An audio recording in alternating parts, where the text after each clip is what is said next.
Tov, Boker Tov. Boker Tov. C'est le plaisir de vous voir très concentré dans vos propos. Ils doivent être... Ah, qu'est-ce qui t'arrive, toi? Il y en a qui perdent la tête ici. On est aujourd'hui le mercredi Kaftet du mois de Shvat. Et ce soir, vous savez que c'est Rosh Chodesh. 2 jours. Durant 2 jours, voilà, exactement. Mishen Nichnas Adar Marbim Besimcha, c'est une obligation d'être Sameach Behemet. Pourquoi? Parce que l'énergie de la Simcha attire sur nous l'énergie de la Simcha. Et bien entendu, on est aussi le 18-02. Pour moi, c'est un jour très important parce que c'est le jour anniversaire de mon fils Eliaou. Ah, En fait, c'est 21 ans, qu'on embrasse très fort, Bezrat Hashem. Yom Yom Uledet, Bezrat Hashem, Tzadik. On souhaite une très bonne parnassa pour mon Saoud, Haïm Roger Ben Ora. Et pour tous ceux qui en ont besoin, j'imagine tout le monde. Tout le monde lève les mains. Une très bonne parnassa où il a réussi et un Zivougagoun Bezrat Hashem pour Raziela Bat Mia. Refouach Lema pour un bébé qui a eu un problème malheureusement après la Brit Mila. Raphaël Shimon Ben Chana. Shakadosh Baruch Hu Yitanno Bezrat Hashem Yachlim Oto Bimera B'Yamenu Amen. Tout ça c'est des tikkunim, vous savez, quand il y a des complications qui surgissent, c'est en général des tikkunim. Il ne faut pas se décourager. Akol Yebeseder Bezrat Hashem. Bientôt, il y aura une grande gueule pour tout le monde. Ne vous inquiétez pas. Akol Yetov Meod Meod. Lo Meod. Tov Meod Meod. Kol Am Israël. Tout le peuple d'Israël. Sans plus tarder, où est-ce qu'on en est? Rabbi Nachman, aujourd'hui, exceptionnellement, on fait le mercredi en général une autre étude. Là, on fera sur un mamar de la paracha de la semaine, éclaircir quelques points qui me semblent être très importants à faire partager. Voilà. Alors, Rabbi Nachman, qu'est-ce qu'il nous dit, Rabbi Nachman, ce matin, lui qu'on aime si fort?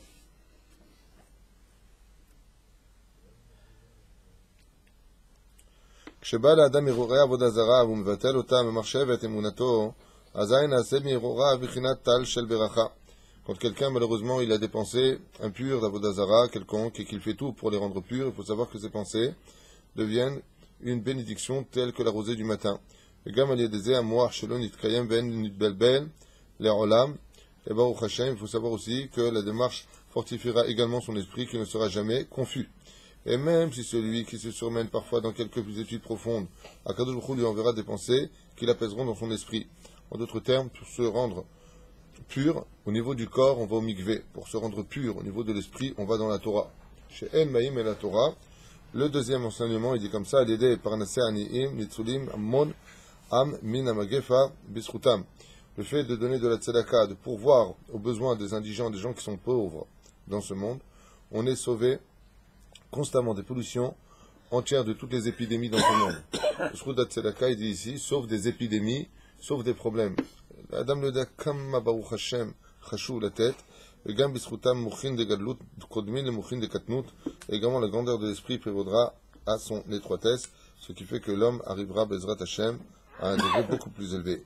Afilou be'olelut, le sechlut yesh chochma, même dans la folie et la sottise de l'homme, on discernera une forme de sagesse. Dans tout mot, dans toute chose, il y a toujours de quoi apprendre, même chez un fou, car Akadosh Baruch Hu utilise tous les couloirs pour faire passer des messages en général. Ça, c'est la force de celui qui a vraiment beaucoup de émouna, celui qui a vraiment ça en lui. Il est capable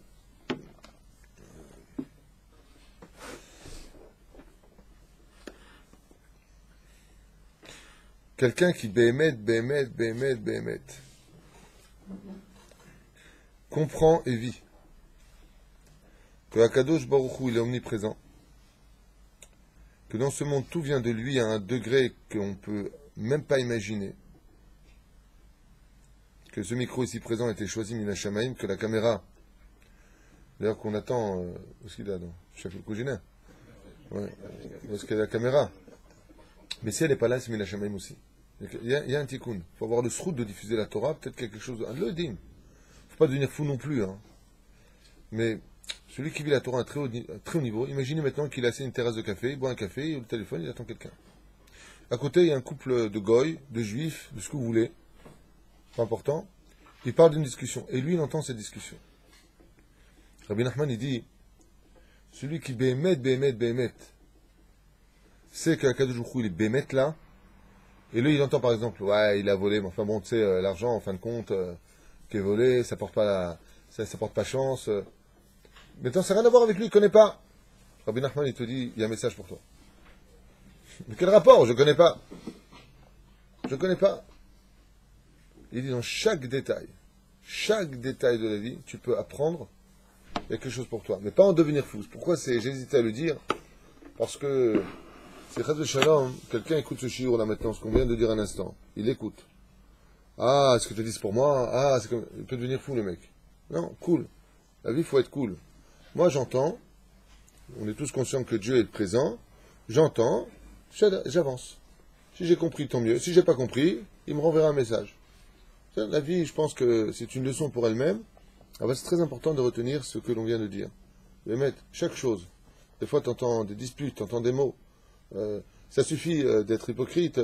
Deux personnes se disputent. Ça suffit d'être hypocrite, c'est un message aussi pour toi.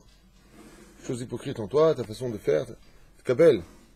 Mais encore une fois, faire attention, parce qu'on peut devenir fou si on continue comme ça. Chaque jour. Tu sais? Une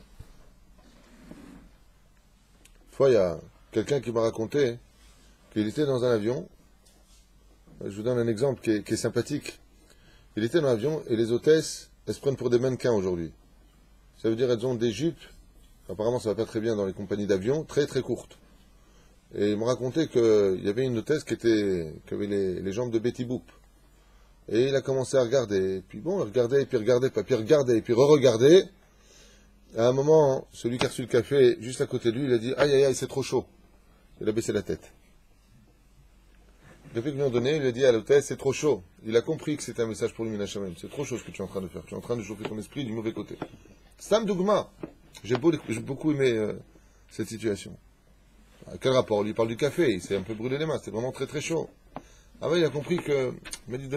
Pour moi, c'était clair que c'était pour moi ce qu'a dit le voisin. C'est là? C'est prochain. Ah, la paracha. Qu'est-ce que tu veux? Qu'est-ce que ça veut dire ce 3 là? Quel 3? Ah, 3, c'est le troisième enseignement. Ouais, mais c'est quoi ça? Ben, c'est 1, 2, 3 et après il y a 4. Mais ce qu'ils disent. C'est ce que je te dis. Celui qui approfondit son étude du char divin, mais Cheskel, disparaîtra prématurément. Ah, il y a certaines études, comme d'étudier le char divin, celui qui l'étudie avec beaucoup de profondeur, il veut tout savoir, un peu comme Ben Azaï, il va quitter son corps, il partira plus tôt. Tu veux étudier le char divin, toi? Bon, alors qu'est-ce que tu fais chez moi? Non, je sais pas, je demande pour ça. Ouais. Ça m'a un peu surpris. Tu me fais peur, hein? Ah non, on n'a pas la caméra, on n'a pas le café, on n'a rien ce matin. Ouais, c'est ça. Ouais. Je sais pas ce qu'il fait, on dirait qu'il est avec ces trucs là-bas, minutieux. Les orchidées. On t'appelle basé, ouais. Alors,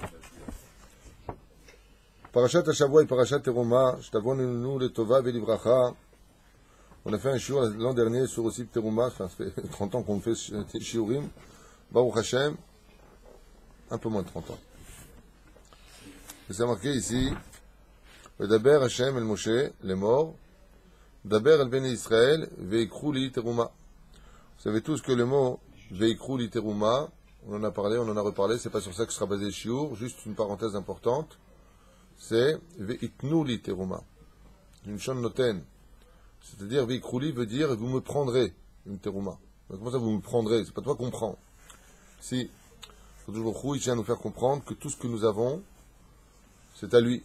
Veikru li teruma. Quand tu prends de l'argent que tu donnes à quelqu'un, tu n'as rien pris de ce qui t'appartient. Veikru li micheli. C'est à moi ce que vous avez. Echen katuv shama, li, lishmi. Li, c'est pas un nom chinois. Li, ça veut dire en hébreu, moi. Ça fait combien? Vous avez remarqué que juste avant, la paracha nous parlait de la fin de Moshe Rabbeinu alav shalom. Comme c'est marqué, Umar'e kevod Hashem ke'esh ocheled b'rosh ha'ar alene bnei Israël, aux yeux de tout Israël. Vayavo Moshe bitoch ha'anan vaya'al ha'ar vayi'im Moshe ba'ar 40 yom v'arba'im laila. Combien il était juste le dernier verset de la semaine dernière? 40 jours dans les cieux et 40 nuits. 40. Et qu'est-ce qui s'est passé là-bas? Gematria li. Ni il a mangé, ni il a bu, ni il a fait quoi que ce soit. Tout ce qu'il a été, c'était kulo l'Hashem. Maintenant qu'on vient de lire Arbaim Yom Baim Laila, vient Hachem dans ce monde et il s'adresse aux enfants d'Israël. Il y a une façon d'être dans les cieux devant moi, comme Moshe Rabbeinu, Arbaim Yom, Arbaim Laila. Quand Veikru li. Si vous donnez vraiment, comprenant que c'est à moi de tout votre cœur, Behemet, alors c'est qu'il ou vous êtes comme Moshe Rabbeinu devant le Sinaï, quand il est monté dans les cieux. Abba, ici, il nous dit, li, lishmi. Ben oui, mais on sait bien lishmi. Pourquoi tu me dis lishmi?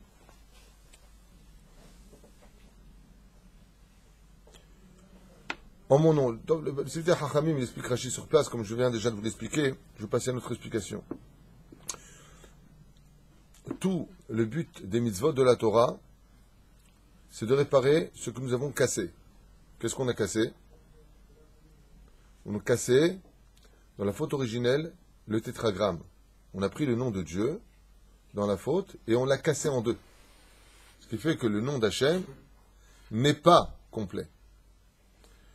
Cette faute que l'on va créer spirituellement va s'appeler, pour un langage qui va contenir tout ce que vous pouvez imaginer, Amalek. C'est-à-dire qu'on a créé une clipa dans la faute, et cette clipa se place au milieu du tétragramme.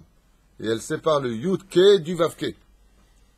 Ce qui fait que, par nos avérotes, on peut finir par alimenter Amalek. On peut finir par alimenter ce que, malheureusement, nous avons déjà fait. La faute, c'est une brèche. Si l'homme se conduit bien et fait des mitzvot et Shem Shamaïm, il recolle le nom d'Hachem. Mais si Chaz Veshalom, pour cela, il faut se battre contre Amalek. Et qu'est-ce que nous dit la Torah à propos d'Amalek? Ki yad al-kes, yah, yudke. Donc ta main sur le trône, car le trône divin n'est pas encore complet. Et qu'est-ce qu'on vient de dire? Ki yad al-kes, yah. Yah, c'est yudke. Milhama. En qui? Bar Amalek. Dor. C'est la guerre contre Amalek de génération en génération. De génération en génération. Pourquoi? Parce qu'on éclate ce nom. Rachid nous dit à Kadosh, li lishmi. Pas simplement tu me prends de moi ce qui m'appartient à moi, mais il faut que tu ailles à un autre degré, c'est que la mitzvah que tu vas faire, il faut que tu la fasses en mon nom à moi. Ben oui, au nom de qui tu veux que je fasse? C'est bête de dire une chose pareille, de prime abord. Pas du tout. Pas du tout. Il va falloir que la mitzvah que tu fais, c'est de recoller le Yudke Vavke. Et c'est pour cela qu'avant chaque mitzvah, nous avons l'habitude de dire un Nusach, qui est Leshem Yehoud. Ça veut dire quoi? Non. Leshem, au nom de quoi? Yehoud. De l'unité. De quoi? Quel nom? Yudke? Non. Yudke Bevavke. Mazel Bevavke. Bet, c'est la lettre de Bereshit. C'est dans la paracha de Bereshit que le nom de Dieu a été brisé. Et c'est à nous de la reprendre et de la redonner. Ce qui fait que chaque fois que tu fais une mitzvah, tu dois le faire Yudke Bevavke, de recoller le nom divin. Lishmi, répare mon nom et te dit Hachem. Répare le nom que vous avez brisé, que vous avez éloigné. Kiyad al-Kessia, il faut que le nom d'Hachem, il soit retrouvé. Et c'est pour ça qu'il y a marqué Vaya Afor Hu. Vaya Afor. Vaya Afor. Non. Dans la Megillat Esther, on dit Vaya Afor Hu. Une fois qu'on a tué Amalek et Aman et qu'on l'a remis sur l'arbre, alors on a pu tout renverser. Tout s'est renversé. Vaya Afor Hu. Ça s'est renversé. Vaya Afor, ça veut dire il a retourné le Hu. Hu, c'est écritement Hevav. Vaya Afor Hu. Il a retourné le Vav qui était éloigné à cause d'Amalek. À quoi? À Hachem. Vaïtala Yehudim. Ora Vesimcha. La Yehudim. Le nom de Dieu a été enfin recollé à l'époque de Purim. Vaya Afor Hu. Le Vav et le He ont rejoint le Shem Havaya. Yudke. Vaya Afor Hu. Vavke. Zéouzé. Arshav, le nom d'Hachem est complet. La reine, quand on vient donner de la terouma, Vekrouli terouma. Vous prenez de moi. C'est rien qui est à vous. Mais la suite nous dit, Vekrouli terouma met kol ish, de tout homme, sheshbo midot tovot, asher idevenu libo. Idevenu libo.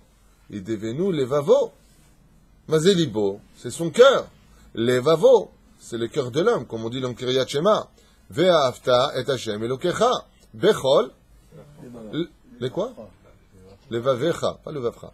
Bechol levavecha. Lama, Mazé Bechol Levavecha, la Gemara dans Brachot nous dit, Yetzer Atov ve Yetzer Hara. Aval, quand il s'agit du nom d'Avaya, du nom d'Hachem, il n'y a pas de place pour le Yetzer Hara. Donc combien de bêtes je vais mettre? Un seul. Libo. En makom la Yetzer Hara.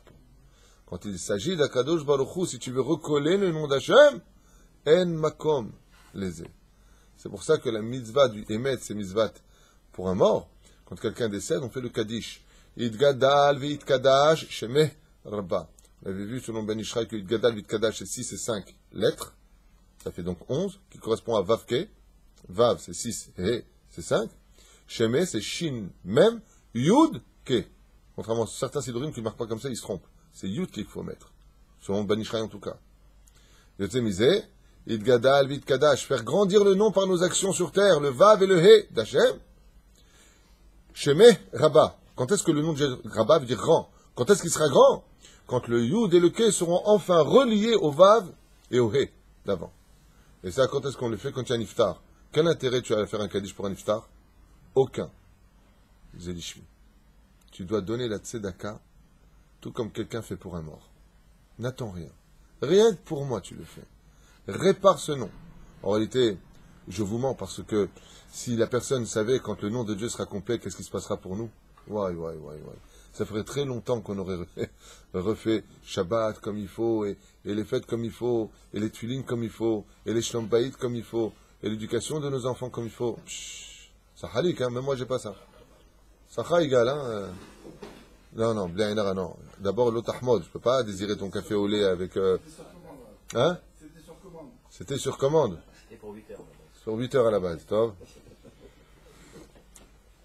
Bon, arrêtez de garder son verre, il va tomber. זאת התרומשה תקום מאיתם זהב החסף ונחושת. לכן כתוב זהב החסף ונחושת, par l'or, par l'argent ou par le bronze, l'étain, peu importe. Ezrat Hashem. Et ensuite, la Torah va nous définir, enfin, le tabernacle, ce que vous savez, le Mishkan, avec, bien entendu, Techelet, Vergaman, Vetolat, Shani, Veshesh, Veizim, Verorot, Elim, Odamim, Verorot, Echashim, Veatse, Shitim, Shemen, Lamaor, des tonnes et des tonnes d'explications. Alors moi, ce que je voulais vous montrer, je ne sais pas si vous le verrez, c'est ce qu'on va étudier à toute vitesse maintenant, c'est, voilà, c'est comme ça qu'était fait, vous l'avez dans plusieurs figurines, c'est comme ça qu'était fait le tabernacle. D'accord? Ici, vous avez, si vous le voyez bien, toutes les tentures qui sont marquées. Ça, c'est Parochet Amassar, là où il y avait les lions, ici. Vous savez? Ensuite, vous aviez ici, en noir, comme vous pouvez le constater, les Elim et Odamim. Ensuite, vous avez Orot et Hashim. Il y a quelqu'un qui m'a écrit récemment, c'est quoi le Tahash? Eh bien, selon la tradition juive, le Tahash, en Agmara, c'est une licorne. C'est le coup de la chèvre. Non, c'est la licorne, ça dit. C'est exactement, c'est une peau qui était spéciale. La Gemara nous dit que cet animal, ou le Midrash, je ne me rappelle plus, il a été créé que pour ça. Il est venu, il a disparu. C'est-à-dire quand c'est un animal qui a été créé que pour constituer le tabernacle. Donc normalement c'est la licorne, le tahash. D'accord? Et là c'est ce qu'on appelle Yerot Aizim. Et ça c'est la chèvre. C'est autour. C'est-à-dire ça pique. Ensuite vous avez ce fameux endroit, vous connaissez tous, qui s'appelle le Haron Haïdout. Et là, regardez bien, je ne sais pas si on va bien le montrer, le Haron Haïdout, voilà, c'est là, je ne sais pas si on le voit bien ici, il est un peu spécial parce que c'est plusieurs compartiments, il est Ama Vachetzi, donc il fait 75 cm, il y a filles et garçons, c'est les deux anges des chérubins, ensuite il y a la caporette, c'est le capot, qui porte bien son nom, ensuite vous avez une caisse en or à l'intérieur, du bois, et une caisse en or à l'extérieur. Donc on a 3 niveaux. Et ils s'emboîtent l'un dans l'autre. D'accord? Mais c'est pas fini. Ensuite, vous avez des anneaux. Et ensuite, vous avez les badim. C'est-à-dire les espèces de mottes, des barres de chaque côté qu'on ne retirerait jamais. Alors, je suis un peu embêté parce que rien que de vous montrer ça, j'ai déjà plein de choses à vous dire rien que sur ce sujet-là. Et donc, j'aimerais venir sur... maximum, on peut commencer là et puis demain on finira parce que c'est vraiment très important comme sujet.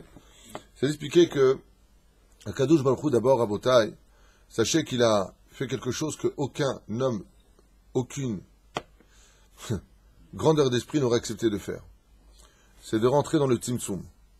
C'est-à-dire que Akadosh Baruch Hu, pour vivre avec son peuple, il veut vivre avec nous, il est prêt à rentrer dans une boîte. Perouche Adavar, de se retrouver dans un endroit qui est Mukbal. Je ne sais pas si vous comprenez.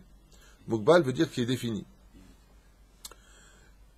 Il veut rentrer dans un monde, mais pour être près de nous. Comme un père, imaginez qu'il soit extrêmement obèse, et il aime tellement son fils qu'il est prêt à rentrer dans une toute petite chaise, rien que pour être près de lui, à sa hauteur. C'est difficile à comprendre. Non, c'est impossible à comprendre, c'est pas difficile, c'est incompréhensible. De là, tu comprendras combien Hachem nous aime. D'être capable de s'humilier, lui qui est le tout-puissant, le grand, de rentrer dans un monde de Tzimtzum. Et Akadosh Baruch Hu, il est bête là-bas. Jusqu'à aujourd'hui, c'est l'alcha, on prie direction Hachem. Normalement, comment on aurait dû prier? On aurait dû tous prier les yeux vers le ciel. Baruch Ata Hachem, toutes les prières avec la tête en haut. Non, direction Jérusalem. Non, on n'a pas d'avoir que ça, c'est autre chose ça, encore. La reine, Akadosh Baruch Hu mitzamtzem et atzmo. Et il veut quoi, lui, de l'autre côté? Qu'on le comprenne et qu'on l'accepte dans notre vie. Quand vous voyez le tabernacle, Baruch Hashem, vous voyez le Aaron Haïdout, plus exactement, la Gemara nous dit qu'il était placé dans une chambre qui faisait combien de mètres? Les Séramot. Combien ça fait de Séramot? 150. 10 mètres. Non, je parle. Les Séramot, 5 mètres. Voilà, Hazak ou Baruch, 5 mètres. Regardez. Je ne sais pas si on le voit ici. Non, je pense pas qu'ils aient fait la chambre ici avec ça. Non, ils l'ont pas fait. On s'en fiche. On va nous pondre un œuf. On va pas faire toutes les dots, qu'est-ce que c'est un mât. Ça fait 5 mètres en moyenne. Il a dit BRR. BRR, il y a écologique. Toi, t'as de la chance, ça fait pas 20 ans que t'es là, donc j'y rien. Ouais,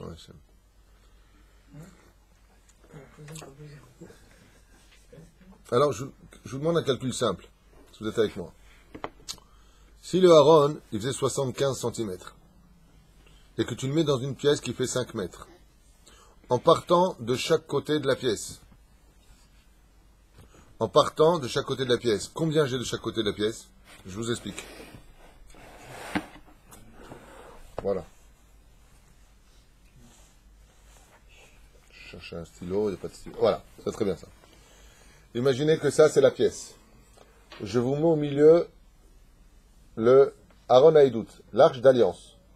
De chaque extrême de la pièce, si ça fait 5 mètres et que ça fait 75 cm, combien j'ai sur le côté? 2,12. Et 2,12,5 quoi. Enfin, c'est un truc comme ça, de chaque côté. On est bien d'accord? Et pourtant, il y avait exactement 2,5 et 2,5. En partant de chaque côté avec 75 cm au milieu. C'est possible ou impossible? C'est impossible. C'est-à-dire qu'on n'était plus dans le temps qu'on connaît, ni les dimensions qu'on connaît. De là, il y a un très grand moussard qu'il faut retenir. Très très grand moussard qu'il faut retenir. Très grande leçon de morale. Pour ceux qui pensent et qui croient qu'en s'investissant des mitzvot de la Torah, les Shem Shamaim, ça va leur bouffer leur espace et leur orgueil et leur vie personnelle, la réponse de la Torah est de dire que tu te trompes. Je ne mange pas ton espace. Au contraire, je ne fais que l'améliorer. C'est-à-dire que, même si tu as envie de vivre ce que tu veux, même si tu veux vivre ce que tu veux comme tu veux aller au restaurant, fais-le les Shem Shamaim, prends-moi avec toi. Pourquoi t'es parti manger? Parce que c'est la Iloula d'un tzaddik. Parce que je veux faire plaisir à mon ami. Parce que ma femme voulait sortir, elle est fatiguée. Fais ce que tu as à faire, les Shem Shamaim. Trouve-moi avec toi. Et tu vas manger, je ne veux pas te prendre ton tarasra dans ton temps, dans ton univers. Fais tout ce que tu as à faire, mais essaie de m'inclure dans ton monde. Et tu verras que comme à l'image du Kodesh à Kodashim, c'est-à-dire la chambre où se trouvait le Aaron Haïdout, l'arche d'alliance, tu vois bien que j'existe au milieu de tout ça, mais quand tu prends les mesures, je n'existe pas. Je ne suis pas dans ta vie, je t'embête pas. Comme la mezouza qui est à l'extérieur de la maison, c'est elle qui te garde. De la même façon, il te dit à Kadosh Baruch Hu, Li, Lishmi, au nom de Rashi à Kadosh. Qu'est-ce que ça veut dire ça? Que tout ce que tu vas faire, Vekrou, vas-y Vekrou li, Perouche Adavar, écoutez bien, est-ce que tu es capable de me prendre avec toi partout où tu vas? Non, pas rester simplement en kécher. Il y a des moments où il faut l'itnatek. Dans les toilettes, on ne peut pas penser à Hachem. D'accord? Mais on a des halachot qui vont nous l'amener avec lui. Il ne faut pas se découvrir jusqu'à 8 cm quand tu vas t'asseoir. Ok? Est-ce que tu es capable de me prendre? Alors il nous dit, si. D'avoir à propos du Shlom Bayit, une petite parenthèse, puisque vous savez que ce que vous avez vu ici, les chérubins, le Haron, ici présent, a une très très grande signification pour le Shlom Bayit. C'est qu'il y a marqué ici Zachar ben Nekeva, ils sont masculins, féminins. Vous savez que l'or fait partie du minéral, il y a marqué Miksha Zahav. Miksha, ça vient du mot coagulé, caché, dur. Ah, ma péroucha d'ava. Est-ce que vous avez déjà vu une statue qui bouge? Une statue, ça ne bouge pas. Et on le dit dans les Teilim, ils ont des yeux mais ne voient pas, ils ont une bouche mais ne parlent pas. Mais pourquoi Dieu a utilisé deux statues? C'est pour donner un enseignement sur lequel la Shekhinah peut résider. Il existe aussi un tabernacle dans la vie de l'homme, c'est quand il est avec sa femme. Zouk chez Zacham Echidam Masechet Ktubot, Shekhinah Shrouya Benehem. La Shekhinah, elle réside parmi eux. Et comment on peut faire pour laisser la Shekhinah? C'est bien comme c'est beau. On l'avait déjà enseigné, mais c'est pas grave. On sait que des statues ne bougent pas. Mais on a vu que quand Bisiata d'Ishmaïa, le peuple d'Israël était en shalom, ils avaient les ailes qui montaient et qui se couvraient comme si qu'ils se caressaient. Ouais. Mais par contre, de l'autre côté, quand le peuple d'Israël ne s'aimait pas, ben là, il se retournait, je fais la tête, il boude. Kol wahad, il donne le dos à l'autre. La question que posent les sages, c'est, oui d'accord, mais une statue, Baba, ça bouge pas. Pourquoi ça bouge? Comment ça peut bouger une statue? La réponse est très simple. Des fois, dans la vie d'un couple, ça va pas. On n'a rien à faire ensemble, on n'a rien à voir ensemble, et patati et patata. Et on lui disait, l'oubidjouk nachon. Si tu regardes bien, les yeux des chérubins ne se fixaient pas l'un dans l'autre, mais ils regardaient vers le bas. Et qu'est-ce qu'il y avait dans la boîte? Deux choses. Il y avait le Sefer Torah, le 13e Sefer Torah de Moshe Rabbeinu, le sien, et l'étape de la loi brisée. Non, c'est dans une Tzinsenet. L'étape de la loi qui était posée en Larson. C'est tout ce qu'il y avait là-bas. De là, les sages nous ont dit, quand un couple veut réussir sa vie, il doit être comme les chérubins. Si tu te regardes dans les yeux et que tu lui dis t'as de beaux yeux, c'est pour ça que tu l'épouses, l'amour c'est comme les fleurs, ça finit par faner. Mais si tu veux maintenir cet amour, il faut lui donner de l'éternité. Qu'est-ce qui est éternel dans ce monde? Qu'une seule chose, la Torah. Et on veut nous dire, qu'est-ce qu'ils faisaient? Ils étaient front contre front, mais les yeux vers le bas. C'est parce qu'ils se regardaient par la fenêtre de la Torah qu'ils pouvaient, même en tant que Mikshe Zahav, c'est-à-dire on ne peut pas changer la situation, changer la situation. Si tu es capable de te regarder par la fenêtre de la Torah, de voir que Akadosh Baruch Hu t'a donné les Shem Shamaim, une femme, que la femme Baruch Shem a le souhait de se marier avec un homme. Dans cette génération, ne croyez pas que c'est simple. Vous savez combien de femmes écrivent, combien de femmes rêveraient de se marier, de créer une famille, d'avoir des enfants. Pas plus loin qu'il y a 2 jours de cela, une choupa, je voyais une femme qui était à côté de moi tellement triste, je dis Makara. Ah, mais moi j'ai tel âge, je suis toujours pas marié. Comment c'est caché, combien c'est difficile. La reine Bezrat Hashem, celui qui a le srout d'être marié. Celui qui a le srout d'être marié, c'est un srout. Baruch Hashem. Qu'il sache qu'il y a une façon de pouvoir surmonter les problèmes. C'est de voir, regarde. Tu penses que tu as raison, je pense que j'ai raison. Qu'est-ce que dit Dieu? Qu'est-ce que dit la halacha? Qu'est-ce que demande la Torah? Si on est capable d'avoir nos yeux qui regardent l'autre par la fenêtre de la Torah, on est capable de dire à l'autre, ah ben mec, t'avais raison, je savais pas, ah super. On peut évoluer. Mais s'il n'y a pas Hachem, alors il y a le feu. Yud Ke Vav Ke, alors il y a le feu, vous connaissez l'histoire, le Yud s'en va de l'homme, le He de la femme, il reste Esh. C'est de l'orgueil et des bras de fer. C'est la première raison du divorce dans le monde. Les bras de fer. Shem Yishmor Ve'Achem. Seulement, il y a encore d'autres explications, mais on va passer au livre. Les deux petits anges, ils sont habillés. Les 2 petits anges sont habillés, ouais, ils sont habillés chez Finch. Ils sont habillés ou pas? Non mais t'es pas sérieux quand tu dis. Eh ben ils sont bronzés et nus. Voilà. Ils sont bronzés et nus, ils bronzent. Ils sont nus, papa. Quand tu veux qu'on leur mette une couche ou quoi? Adam il voudrait un bête abigdash avec les couches sur les gosses. Ah non, ils sont nus, c'est des statues. T'as déjà vu une statue habillée toi? Ah non, Tu t'es entraîné à la maison toi pour faire ça, j'imagine.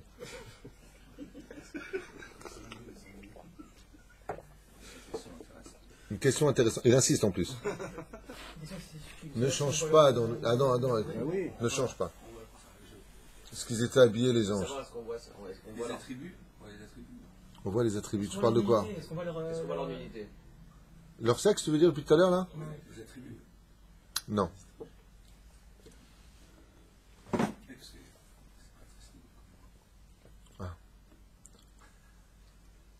Adam et Ève, avant la faute, ils étaient comment? Oui, mais ils ne voyaient pas leur nudité. Non, ils la voyaient, mais ils ne la... Ils ne connaissaient pas. les anges, ils représentent la perfection avant la faute. Donc, il n'y a pas de nu et de non-nu. Il n'y a pas de ça. Ça va beaucoup plus loin. On parle de dimensions que vous ne comprenez pas du tout. Ne descend pas ça au niveau des poupées, des machins. Rien à voir avec ça. Voilà. Aaron Ba'adam ou Amoach. Alors on avait étudié lundi soir ensemble, et ça c'est la suite. Aaron Ba'adam, donc le Aaron dont on parle ici, c'est le Moach, c'est le cerveau. Vous vous rappelez qu'on avait expliqué que chaque ustensile qui a été utilisé, d'ailleurs je vous les montre en photo, c'est intéressant de les voir, une fois pour toutes. Voilà. Ça c'est la menorah. Voilà, ça c'est tous les kelim du Beth Amikdash. Ils sont ici présents. Il faut les trouver dans plusieurs livres. Hein. Vous les voyez? Voilà. Chaque chose que vous voyez là représente un des membres du corps humain. Vous adhérez jusque-là? Ah, c'est ça, 12. Eh bien, de l'autre côté, la question qu'il pose, c'est ça. Ça correspond à quoi dans le corps? Hein? L'âge d'alliance. Ça représente quoi? Pérouche Adavar, le cerveau. Qu'est-ce qu'il y avait dans la boîte? Des boîtes. Essayez d'être avec moi, parce boîtes. que c'est une étude qui me chauffe et vous êtes tellement... c'est vrai qu'à 8h du mat... Il y avait des boîtes. non, mais d'accord, dans les boîtes, il y avait quoi? De la Torah. Donc, si notre cerveau, c'est la boîte, qu'est-ce qu'il doit y avoir dans notre cerveau? Que de la Torah. Imaginez que dans le cerveau, il y a dans la boîte à Aaron, le Aaron a des doutes qu'il y a bas des films, comment ça s'appelle, des bouquins policiers, des romans. C'est possible? C'est impossible. Il nous dit ici dans le Soda Hashmal, Nireh d'Aaron, il faut comprendre que l'homme, dans son cerveau, où il représente quoi? Le Mishkan, Vetachlit Aaron Aïta, Netinat Aïdout Ve'atorah. Et comment on appelle d'ailleurs ce Aaron? Il avait deux noms. Aaron Aïdout. Le Aaron, donc la boîte, et en même temps Aïdout, des témoins. C'est ce que j'expliquais. Pourquoi il avait besoin de mettre deux anges dessus? Pas besoin de mettre des anges. Parce que les deux anges que vous avez là-bas, en réalité, s'appellent Aaron Aïdout. C'est les deux témoins. Comme nous dit la Torah, sur 2 ou 3 témoins se lèvera une chose. Ce sont les deux témoins. Par exemple, pour le ciel et la terre, qui sont les témoins? Le soleil et la lune. C'est pour ça qu'à Rosh Hashanah, Dieu il a fait en sorte que ça ne tombe pas le 15 du mois, comme toutes les fêtes juives en général. Toujours c'est le 15. Le 15 Sukkot, le 15 Pessah. C'est là. Là-bas, pourquoi il a fait Rosh Hashanah au début du mois? Pour pas qu'il y ait la lune. Il manque un témoin pour accuser le peuple d'Israël. Il n'y a que le soleil qui peut dire, la journée, voilà ce qui s'est passé. Et la nuit, Makara, elle est la lune. Ah, quand est-ce que je te verrai? Bon, non, je veux pas que tu viennes à moitié, hein. Je veux que tu viennes complète. Quand tu viens, le 15 du mois de Tishrei. Ah, c'est Sukkot, quand je les prends dans mes bras. Mais tu peux pas témoigner quand tu prends mes enfants dans mes bras. C'est comme un père qui récupère son fils dans ses bras, et vient le deuxième témoin qui dit, oh, il est coupable. De qui tu parles? Là, je suis en amour avec lui, je le tiens dans mes bras, je suis dans la soukha avec lui. C'est Adam tzarich ladat shetachlit shebishvila nivra lo hamoach hi kedei sheilmad veyachnis sham et haTorah kedusha.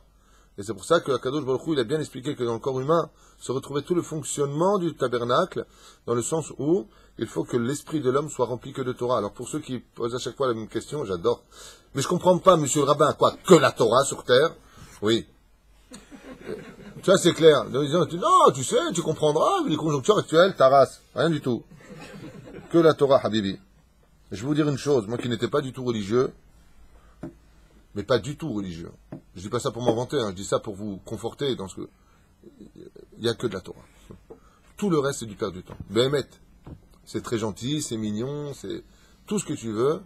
Aval, il n'y a pas comme la Torah. C'est la plus grande richesse que nous ayons sur terre. Un jour, il y a un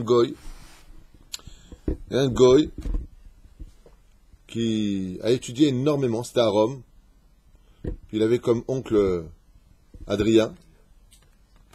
Et puis il a décidé, après avoir étudié à l'université là-bas, toutes les sciences, expériences, il a dit, il me manque une science que je voudrais aller étudier. Il lui a dit, demande-moi combien il te faut d'argent. Il est parti étudier. Puis il est pas revenu. Puis il a tardé. Puis après il est revenu. Et quand il est revenu, l'autre il a eu un choc, Adrien, empereur de Rome, antisémite, celui qui a tué tous les habitants de Bétar. Il voit son neveu, la barbe, les péotes, la kippa, les tzitzit. Et il lui a dit, t'as fait la brite? Il lui a dit oui. Oui, Salomon il est juif. Il est juif. Il est devenu fou. Il est tout juif. T'as pas laissé un truc goy? Il lui a dit non. Il lui a dit, mais tu m'as dit que j'étudiais une science. Il lui a dit à son oncle, toutes les sciences sont éfesses à côté de celles de la Torah. Et Ankelos, bien sûr, vous avez compris que je vous parlais d'Ankelos. Ken? Celui qui a traduit toute la Torah en araméen et qui nous fait comprendre à un deuxième degré ce que la Torah a vraiment voulu nous enseigner. Un des plus grands de l'histoire des convertis de la match du peuple juif. Ankelos à Kadosh. Zecher Tzadik le Kadosh Ivracha. Il a tellement aimé la Torah d'Hachem, il a tellement approfondi la Torah de Dieu, que Kadosh Baruch Hu, il a mis à côté de lui. Il n'y a pas un livre de Torah où tu n'as pas Ankelos qui traduit à côté. Dieu, il a mis à côté de lui, ce converti. Un homme de science. Donc, qu'est-ce qu'on doit avoir dans le cerveau? Non, mais que de la Torah. C'est pas facile, hein. Je dis pas que c'est facile. Mais imaginez, par exemple, que vous soyez en train de faire de quelque chose. Vous êtes en train de faire quelque chose. Et je viens, moi, le petit de tous, et je vous dis, dis-moi ce que tu fais, c'est les Shem Shamaim? Ouais. Ah, de jouer au billard, c'est les Shem Shamaim? Ouais, parce que, Alpisode, les trous représentent. Qu'est-ce que c'est en train de me faire, là? Bien entendu, c'est une question de degré, de niveau. Aval, sachez que B'Siata Ishmaïa, c'est comme on l'a déjà dit. Le but, c'est d'arriver à Naase Venishma. Vous vous rappelez ce qu'on a dit? Vas-y, Naase. Naase Meatzmenu. On fera de nous un Kéli qui sera digne de recevoir toute la Torah. Venishma, c'est les lettres de Shimon. Alors, Hama, il dit, mais c'est Shimon, Rabbi Shimon Bar Yochai. On n'a jamais trouvé chez lui une pensée, une parole ou une action qui n'ait pas été faite en l'honneur de Dieu. Jamais. Tu pouvais scruter son cerveau, tu pouvais scruter ses mots, et tu pouvais scruter ses actes. Il n'a pas fait de chouva. Il est né dans la Torah et il est parti dans la Torah. Il était que Zohar Arakia. Tout ce qu'il faisait, c'était le Shem Shemaim. Aïe, wallah. Ankelos, est-ce que c'est pas aussi grâce à ses connaissances intellectuelles qu'il avait acquises avant qui lui a permis de comprendre ce niveau de la Torah ou d'acquérir ce niveau de Torah? Ben, c'est justement là qu'est toute sa force. C'est qu'il a jeûné pour oublier tout ce qu'il avait appris. Parce qu'il s'est rendu compte qu'un verre plein ne pouvait pas se remplir. Donc il s'est vidé de lui pour se reconquérir un nouveau cerveau et le rendre pur. Avec beaucoup de tzom, de jeûne, beaucoup de mikvé et beaucoup d'annulations dessus. Je ne sais pas si tu comprends. D'être le neveu de l'empereur à l'époque où le Rome était à son zénith, de tout laisser tomber, de ne surtout pas dire je suis le neveu de l'empereur. Je sais pas si tu comprends ce que je veux dire. Surtout qu'il était destiné à prendre sa place, parce qu'il n'y avait pas d'enfant. Exactement, il a tout laissé en l'honneur d'Hachem. C'est un Yitro en puissance. Mais c'est pas lui qui sera représentant des Guérim, vous avez dit que c'est un empereur, c'est ça? Il y a une DA qui dit, effectivement, que quand viendra la résurrection des morts, celui qui sera à la tête des Guérim, c'est pas ni Ankelos, ni Yitro. C'est qui? Rabbi Akiva, non. Un empereur romain, effectivement.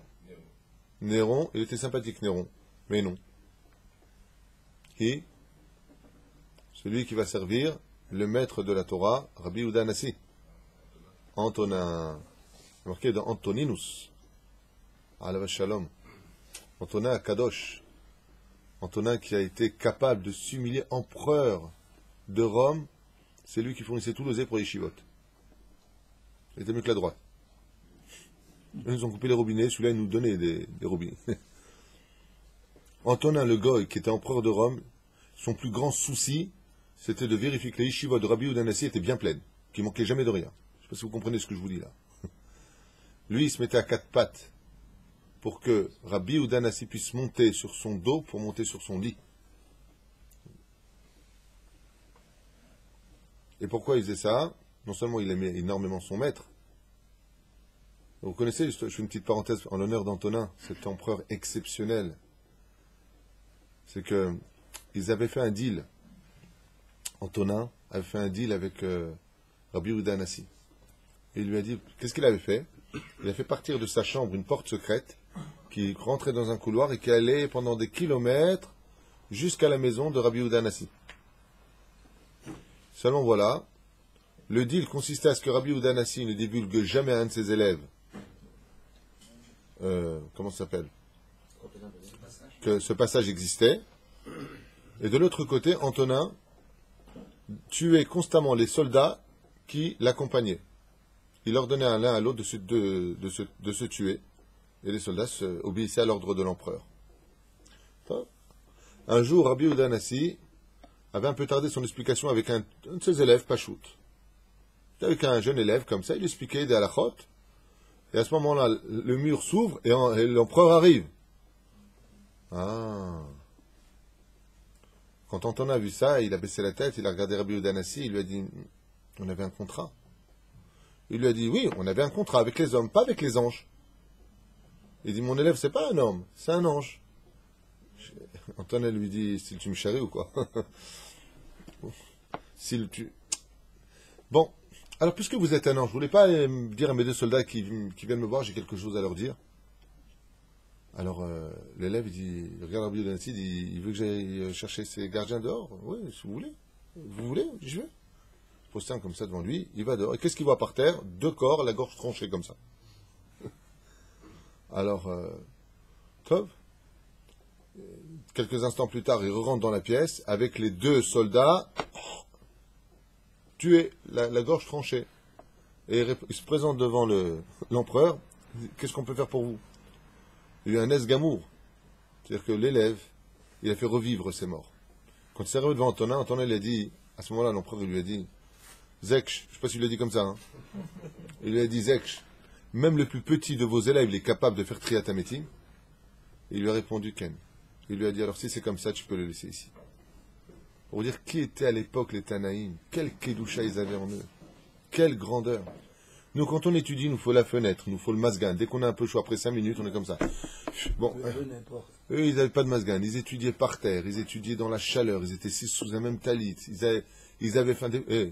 Quand nous, on a faim, on disait que oulala, j'ai très très faim, il est 2 heures de l'après-midi, après le petit déjeuner du matin. Eux, quand tu étudies la Gemara, cela faisait 1 semaine qu'ils n'avaient pas mangé. Ça faisait 2 semaines qu'ils n'avaient pas mangé. C'est ça, 2 semaines. En quel os? Non. Rabbi Eliezer ben Orkanos. Rabbi Eliezer ben Orkanos. 2 semaines, c'est ça, 2 semaines sans manger? Pas, tu as mangé un petit repas, tu dis, j'ai pas mangé beaucoup. Pas mangé du tout. Qu'est-ce qu'il faisait? Moi, je prenais de la terre, comment dire, très poussière, pour avoir quelque chose à mâcher, tellement ils avaient faim. Et ils étudiaient la Torah comme ça. Sans dire un mot. Jamais il y en a qui a dit j'ai trop chaud, j'ai trop froid, il y en a marre. Choum d'avoir. On est loin, hein? Voilà. זה כוח התורה הקדושה שלנו, ולכן נלמד מהארון שעל יאמר האדם שהתורה כבדה עליו ושיש בה הרבה חוקים. Et ne commence pas à dire que la Torah est trop lourde pour moi. Pourquoi il y a beaucoup de chukim? וכן ממה שהתפרנס. Et comment je vais faire pour avoir ma parnassa si j'étudie la Torah? Et là, כמו שהארון נושא את נושאיו. Agmara nous dit que c'est pas toi qui levais. Vous avez vu la photo. On a vu que il y avait des motim. Motim, c'est-à-dire des badim. Voilà. J'assiste. Vous le voyez ici. Il y avait des barres de chaque côté. Et c'est les Lévim qui les portaient. Et on vient nous dire, ne crois pas que quand ils portaient, ils levaient le Haron. C'est le Haron à doute qui les levait. C'est-à-dire que les Lévim, quand ils le levaient, ils avaient du mal à rester les pieds sur terre. Marcher sur la pointe des pieds, parce que le Haron, c'est eux qui les levaient. Voulant te dire que ne crois pas, comme il y en a qui disent, des gens qui comprennent rien, c'est pas la Torah qui va te nourrir. Zelon Nachon. Ça, ce que tu dis, c'est vrai pour ceux qui ont de l'aïmouna. Là, ils ont raison. Mais pas pour celui qui a du bitachon. Celui qui a du bitachon, il sait qu'Akadosh lui amènera la parnassa. Celui qui a de l'aïmouna, il doit aller travailler. C'est pour ça qu'il est marqué, un Baal Emouna, Alpi Alacha, ne compte pas sur le miracle. Celui qui a de l'aïmouna, il ne doit pas compter sur le miracle. Avant le Baal bitachon, c'est pas marqué. C'est là. Même si on sait que travailler, c'est bon pour la santé. Vous savez pourquoi c'est bon pour la santé? Parce que des fois, l'âme, elle étudie la Torah, mais le corps, lui, il n'a pas été rassasié de ce monde. Donc le corps, lui, il est attiré par... moi, je ne suis pas fatigué, là. Même si on sait que l'étude de la Torah, mitish kochosh à la dame, ça affaiblit. En quoi la Torah est-elle bénéfique avec le travail? Parce que la Torah, quand tu l'étudies, elle t'embaume ton âme de Torah, et le travail te fatigue ton corps. Ce qui fait que quand tu arrives à la maison, tu n'as plus du tout envie de faire aucune avéra. Tu n'as pas la force. Mais tu viens en boîte à Tel Aviv, tu viens en boîte à Jérusalem, tu vas en boîte... Quelle boîte t'as? Je vais rentrer dans la boîte de ma chambre, moi je suis crevé. Ouais. C'est Adam. Comme c'est marqué dans le Mishnah de Masechet Avot, Kol HaMekabel Alav Ol Torah, tout ce que lui qui prend sur lui Ol. Comment on écrit Ol en hébreu? Aïn Lamed. Aïn c'est 70, Lamed c'est combien? 30. 70 c'est 100, c'est quoi? 100% Pirouche Adama. Celui qui prend sur lui 100% de la Torah, 100% il est dedans. Il dit, oh, Vol derecheret. Akadosh Baruch Hu fera éloigner de lui tous les soucis de ce monde. Tous les soucis de ce monde. Comme on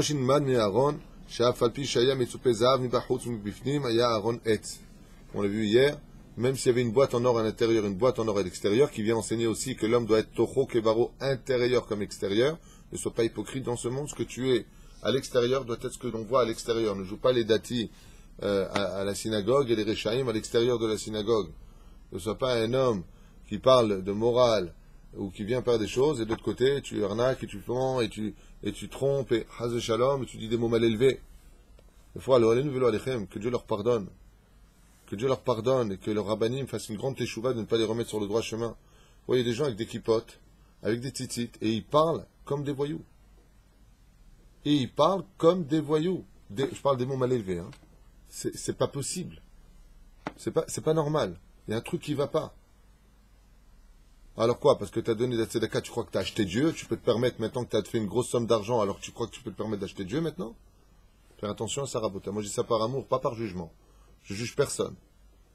Parce que pour juger une personne, il faut être passé parce que lui il est passé. C'est pas ce que je veux dire. Mais il y a quelque chose qui va pas. C'est que l'extérieur tu ressembles à de la boue. C'est ça. À l'extérieur tu ressembles à de l'or, alors qu'à l'intérieur c'est de la boue. Tes paroles ne sont pas propres. Après tu viens, tu dis Hachem Sefatay Tiftach Ofiagit et la Terra. C'est pas joli. Les élèves représentent le Rav. C'est pour ça qu'il faut faire très attention quand on a un Rav, de savoir que quand on va faire quelque chose en public, on n'est pas les seuls. N'oubliez pas ce que je viens de vous dire. Je ne parle pas de moi à vous, nous on est des amis. Et pour ceux qui ont un Rav, n'oubliez jamais ce détail. Quand vous faites quelque chose et vous énervez, n'oubliez pas qu'à côté de vous, il y a toujours votre Rav. Parce que si vous êtes élève de tel Rav, on va dire après quoi? On ne va pas étudier chez Ravantel. Alors regarde ses élèves, la vérité, la histoire. Ouais? L'école de Kung Fu contre l'école des Coréens. C'est un très grand chilou Hachem pour un Rav, le pauvre. C'est pour ça que les élèves, comment il s'appelle? Rabbi Yeshua Ben Perachia, alav shalom. Il a eu un élève qui était tamé. Un élève, Hachem Yeshua Virachem, qui s'appelait Yeshua, c'était son nom. JC. Ouais. Et qu'est-ce qu'il a fait? Il était comme ça, et puis il regardait une fille. Il a regardé une fois, le Rav, il n'a pas fait attention.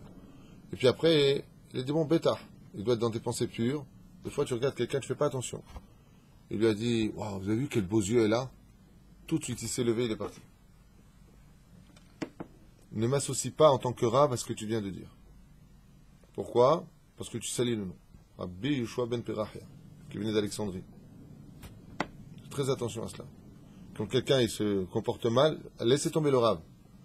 Dans quelle synagogue il prie celui-là? Dans quelle synagogue il prie celui-là? Que je n'y aille pas, il va dire. Hachem fait très attention à ça, d'être toujours un Kiddush Hachem. Parce que vous n'engagez pas que vos nerfs et vos personnalités, vous engagez aussi celui qui vous représente, celui qui est au-dessus dessous et celui qui, dans l'ambiance dans laquelle tu pries. C'est bien? Ne l'oubliez pas. On se verra demain, Bezrat Hachem Blin et d'air pour la suite parce que je vous libère.